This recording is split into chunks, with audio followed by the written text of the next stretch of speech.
À la fin des 6 premiers mois, on était à 47 000 euros par mois juste sur la micro-niche, sans compter les autres clients. Construire en public, c'est ça. C'est genre montrer aux gens le process. C'est ton ADN, hein. Et ouais, exact. C'est vraiment ton ADN. Et Ribbon, il m'a dit la même chose. Et donc, de la simple plateforme qui met en relation, on devient un acteur du système. Ils veulent lever des millions d'euros pour créer un truc qui est gigantesque. Et quand ils se rendent compte que ça marche pas et qu'ils sont déjà à ce niveau-là, à gigantesque, qu'ils ont levé les fonds, bah ils abandonnent. Pour moi, en tout cas, c'est pas comme ça qu'on doit construire une startup ou une entreprise.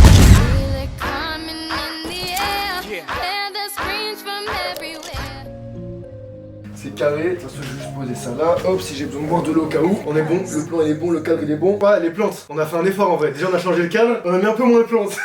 En fait je sais plus si les gens ils veulent des plantes ou ils veulent pas de plantes genre. Je pense qu'ils en veulent. Tu penses qu'ils veulent des plantes? C'est good vibe les plantes. Ok les gars dites-moi si vous voulez plus de plantes ou moins de plantes. Attends avec moi elle peut avoir un peu. Des fois il y avoir des plantes. Ah oui. Voilà. L'équipe on est parti, troisième vidéo, premier module toujours. Aujourd'hui on a plein de points à aborder, installez-vous confortablement. Première chose que je voulais vous dire, très important, hier soir on a une discussion de 4 heures au local sur Blitz, c'était incroyable. En fait on a parlé du fait que ce qui était extrêmement fort dans ce projet là, c'est vraiment le principe du build-in public. Vous le verrez, c'est un module quasiment entier dédié à ça. Et l'idée c'est de vous expliquer grosso modo pourquoi c'est super important de lancer votre projet déjà, et ensuite de le faire croître petit à petit et de le construire en fait publiquement avec vos utilisateurs. Et là c'est exactement ce qu'on est en train de faire les gars, parce que Blitz comme je vous ai dit est amené à évoluer, et donc là j'ai eu plein de retours différents de vous tout simplement qui regardez les vidéos, et notamment l'idée c'est de garder cette transparence qu'il y a dans les vidéos, et en plus de mettre en place des challenges qui vont vous concerner vous directement, mettre en place aussi des marque-pages, comme ça quand vous revenez sur un module vous savez où vous en êtes, mettre en place des notes directement sur les modules, des FAQ en dessous de chaque chapitre, un système de gamification où en fait à chaque fin de chapitre vous allez avoir dans vos devoirs des cases à cocher sur ce qui a été fait ou non, et ça va se prolonger en fait tout au long des différents modules. Donc c'est plein de choses en fait qui de prime abord m'étaient pas forcément bien à l'esprit, mais en échangeant avec vous, en fait c'est ça, build-in public. Patron, ça veut dire quoi gamification? Non, je te jure, je l'ai pas. Ah ouais, tu l'as pas gamification? Non. Ok, en fait la gamification c'est quoi? C'est ton projet, tu vas amener un système un peu de jeu, et en fait tu vas le rendre beaucoup plus ludique, et tu vas avoir des cases à cocher, ouais. un système de quête aussi, tu vois, je sais que dans les différents modules j'ai... Gamification. C'est gamification, j'ai dit Ouais. gamification. Mais ça c'est depuis que t'es venu des States, les mots, c'est galère hein.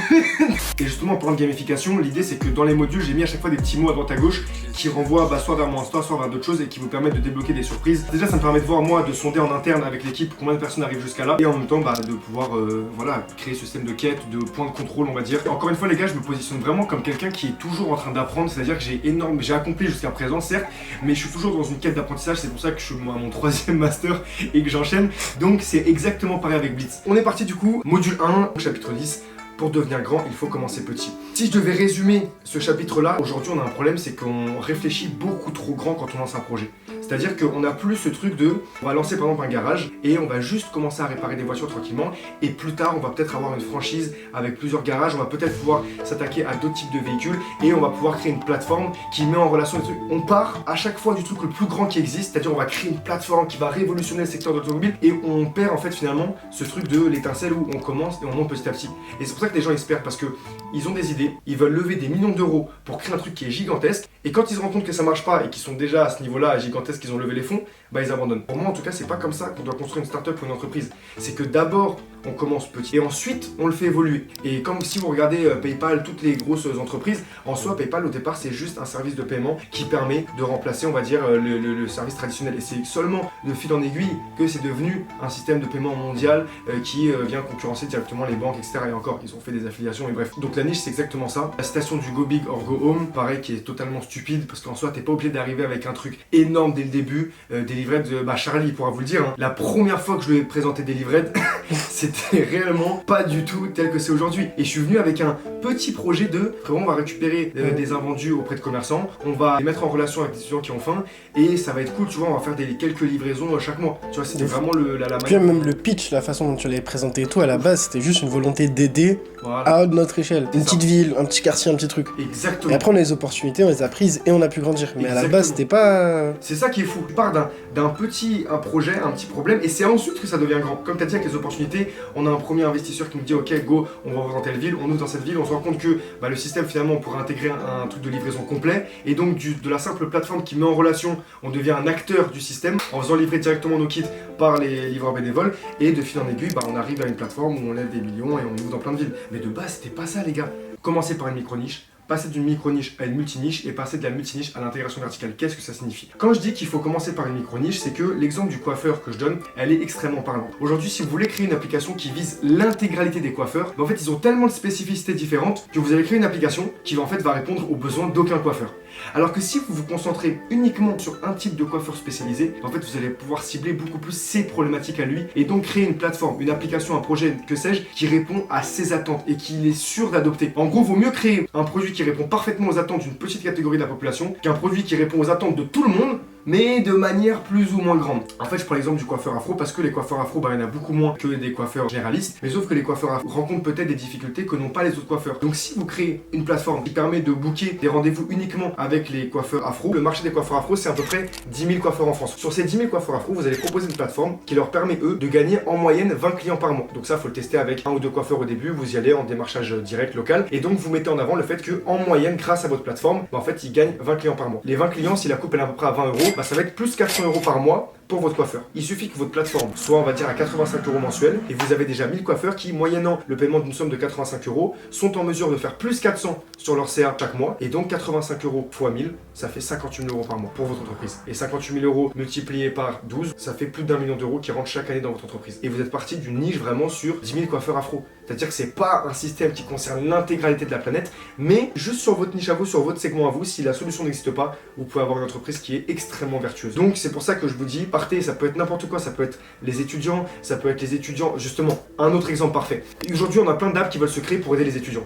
Plutôt que de viser l'intégralité des étudiants, visez plutôt un segment spécifique. Si j'avais fait des vidéos sur les études en général, ça se trouve j'aurais fait beaucoup moins de vues et j'aurais eu beaucoup moins de personnes que si j'avais ciblé uniquement les étudiants en droit. Et c'est ce que j'ai fait. J'ai fait des vidéos que sur les études de droit. Et donc, peu ou prou, tous les étudiants qui sont en droit tombent à un moment donné sur mes vidéos. Je parle sur YouTube à l'époque quand je m'étais lancé, mais c'est pareil pour la prépa, c'est pareil pour tout. Trouvez-vous une niche, un type d'étudiant particulier, un type de travailleur, n'importe.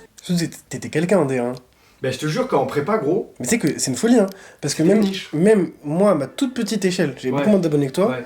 Genre, dès qu'il y a des événements avec d'autres D1, ils connaissent. Bah, tu vois, c'est un truc. Et après, ils me disent, et tu connais Yovan et tout? Je suis bah. Ouais, je connais, ouais. Mais c'est fou. C'est vraiment. Mais c'est le meilleur exemple. La prépa D1, genre. La prépa D1, genre, c'est vraiment. En plus, genre, c'est une toute petite niche. Parce qu'il y en a 15 des D1 en France. Admettons, j'aurais eu un projet où j'ai envie de sortir des fiches pour vous apprendre comment mes méthodes de révision en D1. Bah, plutôt que de faire un truc généraliste sur tous les étudiants, je leur dis c'est que pour la D1. Donc, c'est que pour vous, ça vous permet vraiment de cibler votre réussite. Tu fais 15 fois 60, ça fait 900 étudiants potentiellement qui peuvent prendre. Admettons qu'il y en a que la moitié qui le prennent.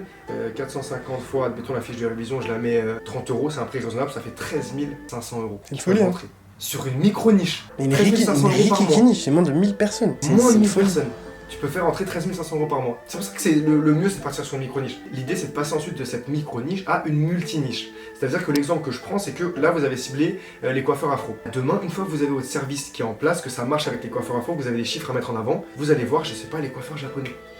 C'est la même chose. À partir du moment où ça a fonctionné pour les coiffeurs afro, mais en fait, il y a plein d'autres types de coiffeurs qui sont spécialisés dans plein d'autres choses. Il y en a qui vont faire que les teintures, d'autres qui vont faire que les coupes asiatiques. Et bien, de la même manière que vous avez créé une solution et vous avez répondu à un problème pour une niche, bah vous pouvez réappliquer la même solution pour une autre niche. Et donc là, on va parler de multi-niche. C'est-à-dire que vous avez plein de petites niches.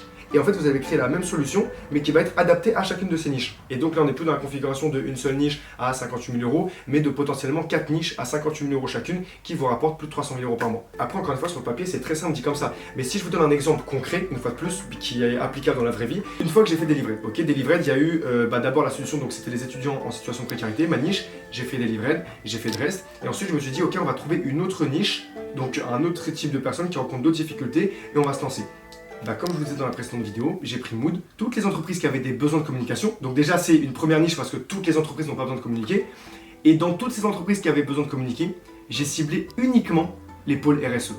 Donc quand on a commencé au départ, on a accompagné AXA sur le pôle RSE, donc c'est une micro-niche parce que AXA, ils ont 16 services, 16 départements communication. La communication commerciale, la communication interne, la communication externe dédiée à tel type de client et la communication RSE. Bah, nous on a pris cette communication RSE, donc cette micro-niche au sein de l'entreprise. On a commencé avec des vidéos chez eux, on a signé notre premier contrat. Ensuite, on a fait pareil avec Carrefour, on a signé notre deuxième contrat. Et ensuite, on a ciblé toutes les entreprises qui avaient des besoins de communication en RSE. À la fin des 6 premiers mois, on était à 47 000 € par mois juste sur la micro-niche, sans compter les autres clients. Donc c'est pour vous dire que ça fonctionne réellement, de cibler un truc en particulier. Et pas de dire, je suis une agence de communication visuelle qui propose des vidéos pour tout le monde. Techniquement aujourd'hui, on le met sur le site parce qu'on s'est fait notre place, mais au départ, on a ciblé uniquement une type de clientèle. Et c'est ensuite qu'on a élargi.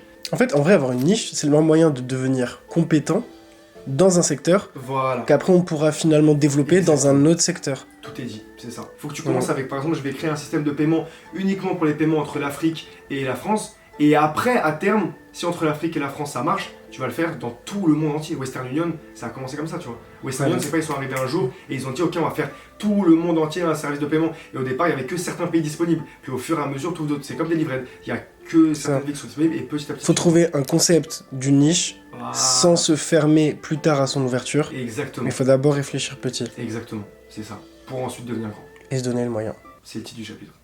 Magnifique.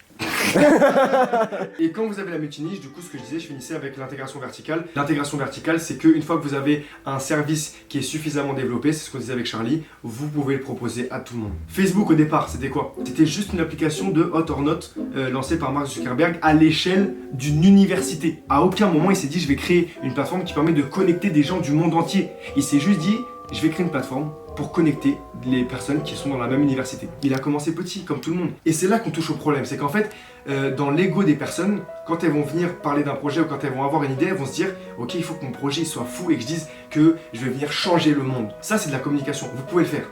Mais quand vous présentez réellement le projet à un investisseur ou autre, concentrez-vous uniquement sur l'essentiel. Si moi aujourd'hui je communique sur Blitz, de manière globale, je vais vous dire « Blitz, ça cible tout le monde. C'est bien pour la com. » Mais ensuite, quand vous arrivez sur le site, les gars, vous allez voir sur les formules, bah de toute façon, vous êtes passé par là, je cible. Ça, s'adapter aux étudiants, ça, s'adapter aux entrepreneurs. Et je dis pas ça, s'adapter à tout le monde, ça, s'adapter à encore plus tout le monde. Non, on le sait très bien. C'est adapté uniquement à un type de personne parce que c'est des niches. C'est un chapitre qui est court, mais c'est exactement ce que je vous disais juste avant. Ça sert à rien de venir en disant, je vais changer le monde. Delivery n'a pas changé le monde. Blitz n'a pas changé le monde, Mood n'a pas changé le monde. Et pourtant, c'est des projets dans lesquels je m'épanouis, qui me rapportent et qui me permettent, si je fais ça toute ma vie, jusqu'à mes 80 ans, de me dire j'ai vécu une vie heureuse et paisible. Tu sais qu'en vrai, il y en a. Je sais pas combien il y en a des projets qui ont vraiment changé le monde, où l'objectif de base, ça. Là, tu parlais d'Apollo 11. Apollo 11, le but à la base, c'est de pas changer le monde. Oui, c'est de dire aux Russes, on est meilleurs que vous. Et leur faire perdre de l'argent. Ouais. Mais derrière ça, t'as l'IRM, t'as plein de choses qui sont là. Donc je sais même pas s'il y a des projets qui ont vraiment changé le monde. Et c'était l'objectif. Ouais, c'est ça. Mais faut-il avoir des idées seules ou en groupe? C'est une question sur laquelle, comme vous l'avez vu, je suis assez mitigé. Pour la simple et bonne raison que je ne pense pas qu'une aventure entrepreneuriale puisse être vécue seule. Ça, j'en suis même convaincu. En tout cas, à mon échelle, je sais qu'il n'y a aucun projet que j'ai mené tout seul. Tous les projets dans lesquels j'ai été, on était plein et c'est ça qui m'a fait kiffer, c'est ça qui me rend heureux au quotidien. C'est-à-dire que Blitz, je suis pas tout seul, Mood, je suis pas tout seul, Delivery, je suis pas tout seul, Dress, je suis pas tout seul. Et faire un truc en mode solopreneur, je vais lancer un machin et je vais être tout seul dans ma grotte, en tout cas, moi, personnellement, ça m'intéresse absolument pas. Parce que en solopreneur, vous allez peut-être gagner plus d'argent, mais vous allez perdre tout le côté aventure, en fait, avec qui vous allez partager. C'est ça qui est... Je trouve ça dommage, en fait. Donc, on parle uniquement au stade de l'idée. Est-ce que c'est mieux d'avoir une idée seule ou en groupe? Moi, je pense que c'est mieux, à titre personnel, d'avoir une idée seule. Pourquoi? Parce que quand vous êtes en groupe, en fait, vous avez l'euphorie de... on trouve une idée, et puis il y a tout le monde qui va se gonfler le crâne en « Oh, c'est incroyable, oh, c'est l'idée du siècle, oh, c'est machin, ok, brainstorming, ok, on va ajouter ça, machin. » Et en fait, l'esprit critique, très vite, il peut se perdre. Cette euphorie galvanisante de « On a une idée, on va devenir millionnaire, on va tout tuer. » En fait, très vite, on perd l'objectivité et on n'arrive pas à se remettre en question. Parce que même si nous, on a envie de se remettre en question, on a la personne à côté qui va nous dire « Mais c'est incroyable, gros, dis-toi, regarde, on va pouvoir faire ça, ça, ça et ça. » Au final, du coup, on se rend compte qu'avoir une réflexion de groupe, c'est pas la meilleure approche casuistique. Le mieux, c'est vraiment de se poser tout seul, de faire un brainstorming tout seul, et ensuite, justement, de le soumettre peut-être au groupe, et donc d'éviter toute cette partie au début de pensée irrationnelle. Pour résumer, je dirais que le but, c'est pas de se convaincre entre soi que l'idée, elle est géniale, mais plutôt de réussir à la vendre aux utilisateurs, aux clients, etc. Donc le mieux c'est de faire cette maturation tout seul, d'en parler ensuite, de l'améliorer et ensuite de fêter quand il y aura vos premiers clients, quand la plateforme ou l'idée sera en place. Et bien évidemment ça rejoint tout ce que je dis quasiment depuis le début du module, lancez-vous. Le meilleur moyen de savoir si une idée est bonne ou pas c'est de se lancer. Si j'avais attendu encore 7 mois pour lancer Blitz, bah j'aurais été en mode ouais ok je vais faire ça en plus, ça se trouve je l'aurais sorti, il y aurait eu 10 inscrits ou 20 inscrits. Et je me serais dit quoi, ok super top, je fais tout ça pour 20 personnes inscrites, ça veut dire que ça répond à aucun besoin et je viens de perdre 3 ans à travailler sur ça. Là j'ai perdu 2 ans à écrire un machin, au moins je le sors et là je me rends compte qu'il y a une demande et donc là ça me motive pour développer le projet. Mais je vais pas attendre, ça sert à rien d'attendre 50 ans pour lancer un projet. Il y a personne un jour qui s'est levé, qui a une première idée et tout de suite elle a marché, il est devenu millionnaire. Si vous saviez le nombre d'idées et de projets que j'ai eu avant Delivered, avant mes réseaux, avant Dress, avant... c'est trop, ça se compte même plus. J'ai eu un tas d'échecs, mais je ferai une vidéo, je pense, consacrée. Dites-moi si ça vous intéresse que je fasse une vidéo consacrée uniquement à tous mes projets qui ont échoué. À l'époque, Mystery Box, je me rappelle, j'avais 14 ans, on en parlait hier. N'ayez pas peur de partager vos idées. Là, on en revient vraiment à la phrase de Derek Sivers que j'ai mis dedans.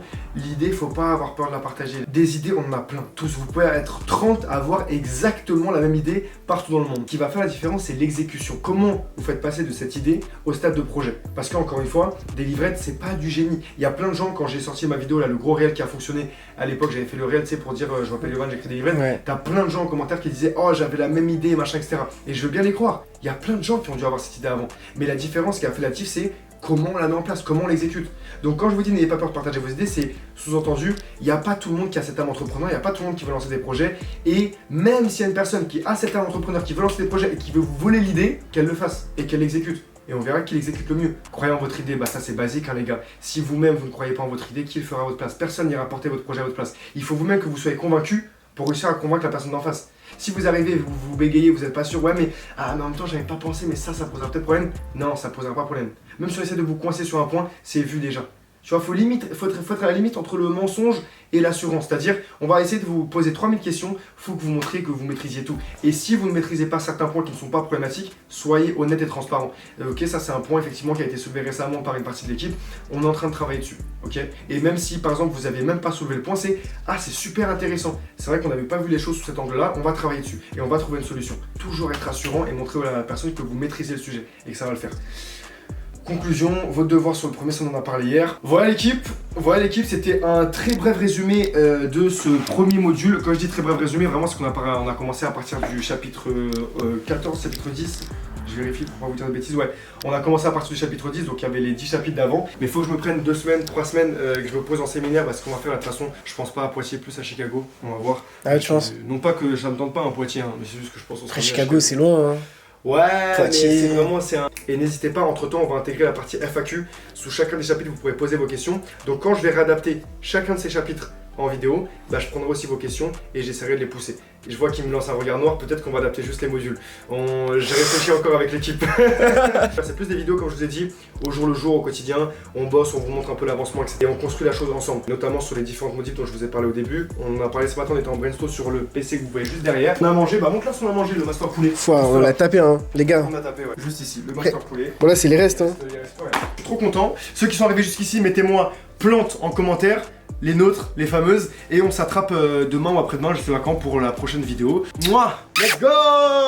C'est carré, on l'a, magnifique. Ah, c'était bien, hein. Ouais, franchement, je suis content. Vraiment, j'aime trop cette partie, cette interaction, même le fait de revivre les années YouTube, comme je le disais dans la première vidéo. De fou, moi ça me rappelle trop tes années YouTube, frère. C'est un truc de fou, en fait. Retour d'expérience, que ça parle. Parce que c'est parti de là, en fait. Bah oui. Tout ça part de là, et tu vois, j'ai laissé YouTube de côté, par rapport même au projet, au machin et tout. Ça filme encore? Ouais, ça filme. Ah, tu veux que je coupe? Non, en vrai, là, c'est pas grave. Mais tout part de YouTube et tout part de cette interaction avec les gens et cette transparence. Et moi, c'est ça que je kiffe. Construire en public, c'est ça. C'est genre montrer aux gens le process. C'est ton ADN, hein. Et ouais, exact. C'est vraiment ton ADN. Et Ridwan, il m'a dit la même chose. Il m'a dit, gros, c'est ton ADN de prendre un machin et de montrer tout aux gens les étapes. Je pense que c'est pour ça que les gens, même, ils se sont attachés à toi. Parce que quand on regardait l'ADN, quand on regardait les anciennes vidéos YouTube, c'était vraiment du build, une public. Ouais, vraiment, il y avait tous les moments. Là, c'était des vidéos YouTube, mais ça restait. Enfin, c'était de la prépa. Ouais, vraiment. Mais on voyait. Après des livrettes, pareil. Moi, je trouve ça qui est bien, ça qui fait la force. Et qui donne de l'appui, de la crédibilité. Bah, let's go, les gars, on continue avec cette série, hein, parce que là, si tu vois, il me filme à chaque fois à mon insu, je suis même pas bien, tu connais. C'est chiant. Blitz in public, les gars, on construit en public avec vous et on se tient au jeu pour les mises à jour. Blitz in public. Blitz in public, en vrai, ça peut être un méchant truc. Ok, on l'a, Blitz in public, mon frérot. Bam, bam, bam, bam, bam, bam. Bisous, l'équipe, moi.